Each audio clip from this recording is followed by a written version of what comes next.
Quan em va arribar la notícia em va arribar una mica, com ho diria, em va arribar dient molta gent quina barbaritat van a fer els de l'Ajuntament.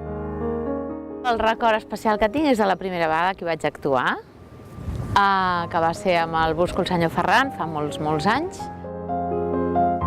El millor record del Teatre de Sant Cugat, sens dubte, és les festes aquestes que ens deixen fer dels amics dels seus amics, que ja hem fet 2 edicions i cada cop ha sigut una cosa més i més gran i més maca, la complicitat de tot.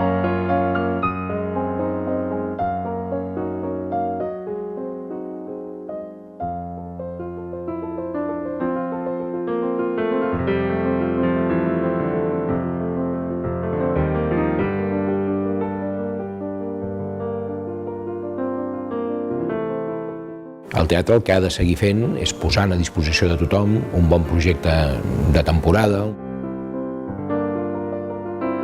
Si em preguntes d'aquí 20 anys, doncs una mica la resposta la tindran els nostres fills, segurament, no? Si som capaços de culturitzar-los bé ara, doncs possiblement d'aquí 20 anys aquest teatre estigui en forma.